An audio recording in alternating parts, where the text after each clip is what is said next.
Article 250.102 of the National Electrical Code, or NEC, addresses grounding conductors for stationary equipment. It mandates that multiple grounding conductors must be run in the same raceway, cable, or otherwise protected from physical damage. This provision ensures the mechanical integrity of the grounding system, safeguarding against potential damage that could compromise its effectiveness.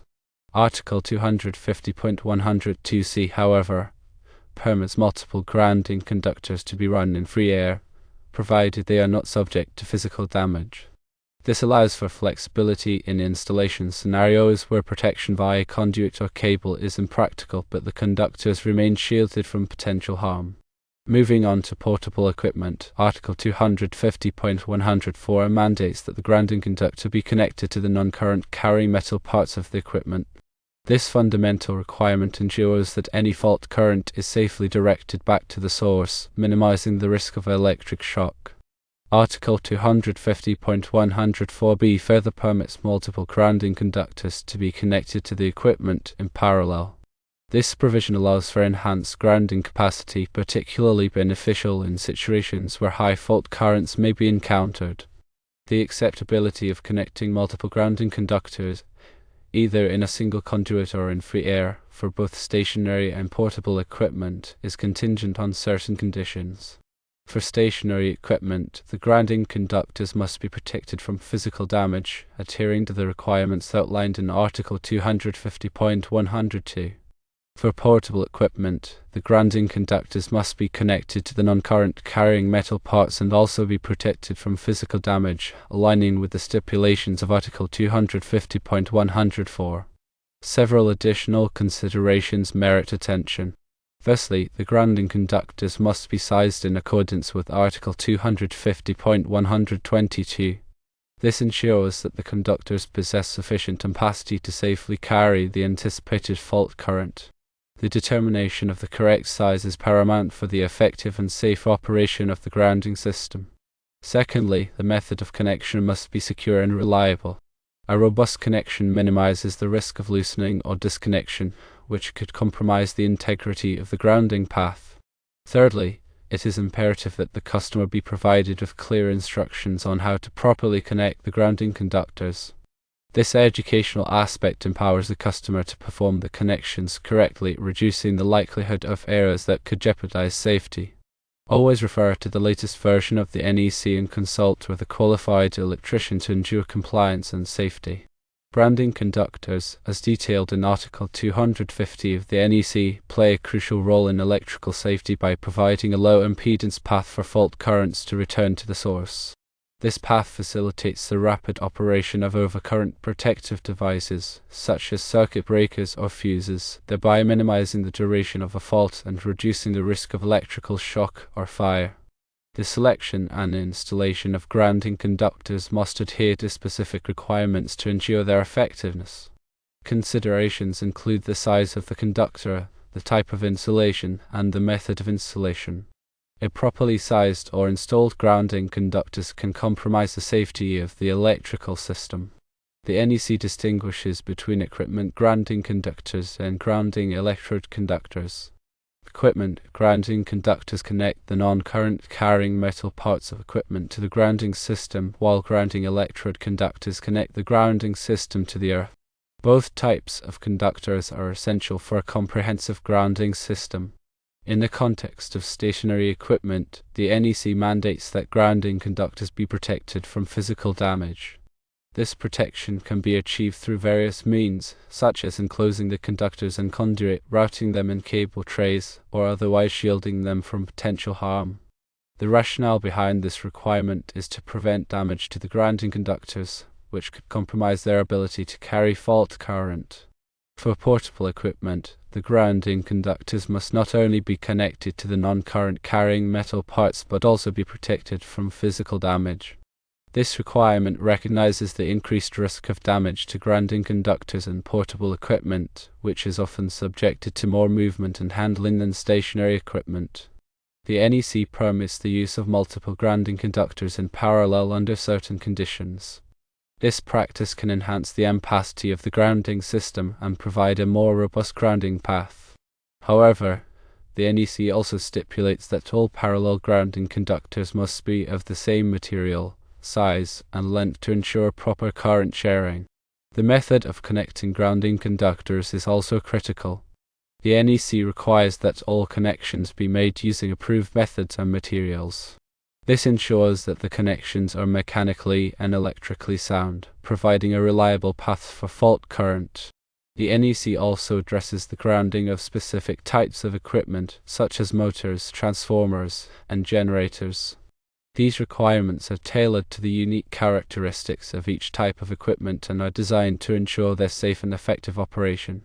In addition to the NEC, other standards and regulations may apply to the grounding of electrical equipment. These standards may be developed by organizations such as the Institute of Electrical and Electronics Engineers, or IEE, or by governmental agencies. It is essential to consult all applicable standards and regulations to ensure compliance and safety. The proper grounding of electrical equipment is a complex and multifaceted topic. It requires a thorough understanding of the NEC, as well as other applicable standards and regulations. Consulting with a qualified electrician is always recommended to ensure that the grounding system is properly designed and installed. Grounding is a critical aspect of electrical safety and plays a vital role in protecting people and property from the hazards of electricity. Understanding the principles of grounding and adhering to the requirements of the NEC are essential for anyone who works with electrical equipment. The sizing of grounding conductors, as mandated by Article 250.122 of the NEC, is a critical aspect of ensuring electrical safety. The appropriate size of the grounding conductor is directly related to the size of the overcurrent protective device protecting the circuit. The larger the overcurrent device, the larger the grounding conductor must be to safely handle the fault current. The NEC provides tables that specify the minimum size of grounding conductors based on the rating of the overcurrent device. These tables take into account the ampacity of the conductor, as well as its ability to withstand the thermal stresses associated with a fault. It is essential to consult these tables carefully to ensure that the grounding conductor is properly sized. In addition to the size of the grounding conductor, the type of insulation is also important. The NEC specifies the types of insulation that are permitted for grounding conductors.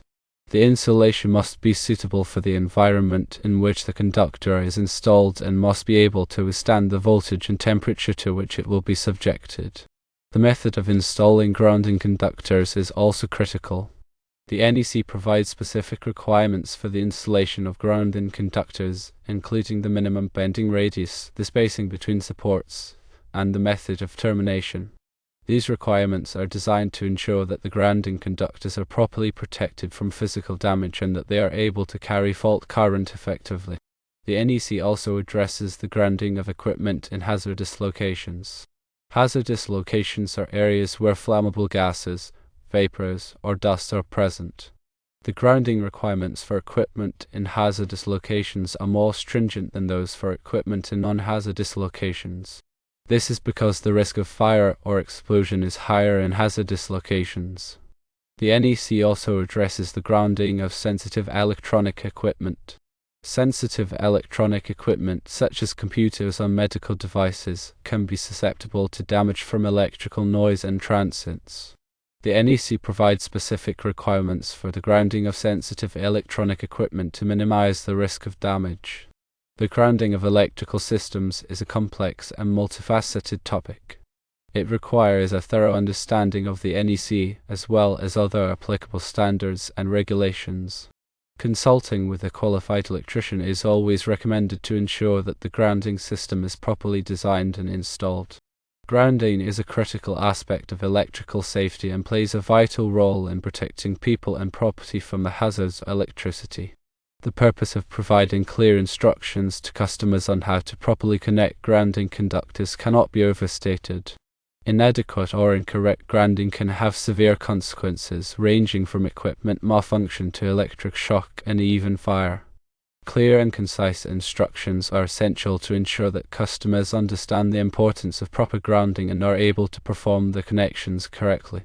The instructions should include a step-by-step guide to the grounding process, as well as diagrams or illustrations to clarify the connections. The instructions should also emphasize the importance of using the correct tools and materials and of following all applicable safety precautions. In addition to providing written instructions, it is also helpful to provide customers with access to training materials or videos that demonstrate the grounding process. This can be particularly useful for customers who are not familiar with electrical work. It is also important to provide customers with a point of contact for questions or assistance. This could be a customer service representative, a technical support specialist, or a qualified electrician. By providing customers with clear instructions, training materials, and access to support, companies can significantly reduce the risk of grounding errors and ensure the safety of their products and customers. The secure and reliable connection of grounding conductors is paramount for the effective functioning of the grounding system. Loose or corroded connections can significantly increase the impedance of the grounding path, thereby hindering its ability to effectively carry fault current. Several methods can be employed to ensure secure and reliable connections. Firstly, using properly sized connectors that are specifically designed for grounding applications is essential. These connectors should be made of a material that is compatible with the grounding conductor and should be installed according to the manufacturer's instructions. Secondly, ensuring that the surfaces of the grounding conductor and the connector are clean and free of corrosion is critical. This can be achieved by using a wire brush or other cleaning tool to remove any dirt, rust, or oxidation from the surfaces. Thirdly, applying a corrosion inhibitor to the connection can help to prevent future corrosion. Corrosion inhibitors are available in various forms, such as liquids, pastes, and tapes. Fourthly, tightening the connection to the proper torque is essential. Over-tightening can damage the connector or the grounding conductor, while under-tightening can result in a loose connection. A torque wrench should be used to ensure that the connection is tightened to the manufacturer's specifications. Fifthly, regularly inspecting the connections for signs of looseness or corrosion is important. If any problems are detected, the connections should be repaired or replaced immediately. By following these steps, it is possible to ensure that grounding conductor connections are secure, reliable, and able to effectively carry fault current. The National Electrical Code, or NEC, is a comprehensive set of standards for the safe installation of electrical wiring and equipment. It is updated every 3 years and is widely adopted throughout the United States. The NEC is not a law, but it is often adopted by state and local governments as part of their building codes. The NEC covers a wide range of topics related to electrical safety, including grounding, wiring methods, overcurrent protection, and equipment installation. It is essential for anyone who works with electrical equipment to be familiar with the NEC. The NEC is organized into chapters, articles, and sections. Chapters are the broadest divisions of the code, while articles cover specific topics within each chapter. Sections provide detailed requirements for specific applications. The NEC uses a system of numbering to identify each section. For example, Section 250.122 covers the sizing of equipment grounding conductors. The NEC is a complex document, but it is essential for ensuring electrical safety. Anyone who works with electrical equipment should take the time to study the NEC and to understand its requirements. Consulting with a qualified electrician is always recommended to ensure that electrical installations are in compliance with the NEC. The NEC is a valuable resource for anyone who is involved in the design, installation, or maintenance of electrical systems. It provides a comprehensive set of standards for ensuring electrical safety. The information provided is for general guidance only and should not be considered a substitute for professional advice. Electrical work can be dangerous, and it is always recommended to consult with a qualified electrician before undertaking any electrical project. The NEC is constantly evolving to keep pace with new technologies and changing safety concerns. It is important to stay up to date on the latest version of the NEC to ensure that electrical installations are in compliance with current standards. The NEC is a living document that is continuously being improved to enhance electrical safety. It is a valuable resource for anyone who is committed to providing safe and reliable electrical systems. Always consult the latest edition of the NEC for the most current and accurate information. Consulting with a qualified electrician is essential to ensure that electrical work is performed safely and in compliance with all applicable codes and regulations. The NEC is a complex and comprehensive document, and it is often difficult for non-experts to interpret its requirements. A qualified electrician has the knowledge and experience to properly apply the NEC to specific electrical installations. In addition to ensuring compliance with the NEC, a qualified electrician can also provide valuable advice on the design and installation of electrical systems. They can help to select the right equipment and materials for the job and can ensure that the system is properly installed and grounded. Hiring a qualified electrician is an investment in safety and can help to prevent electrical hazards such as electric shock and fire. A qualified electrician has completed the necessary training and has obtained the required licenses and certifications. They are also required to stay up to date on the latest changes to the NEC and other applicable codes and regulations. When hiring an electrician, it is important to check their credentials and to ask for references. It is also important to get a written estimate before the work begins. A qualified electrician will be able to provide a clear and detailed estimate of the cost of the project. Hiring a qualified electrician is the best way to ensure that electrical work is performed safely and in compliance with all applicable codes and regulations. It is an investment in safety and can help to protect people and property from the hazards of electricity.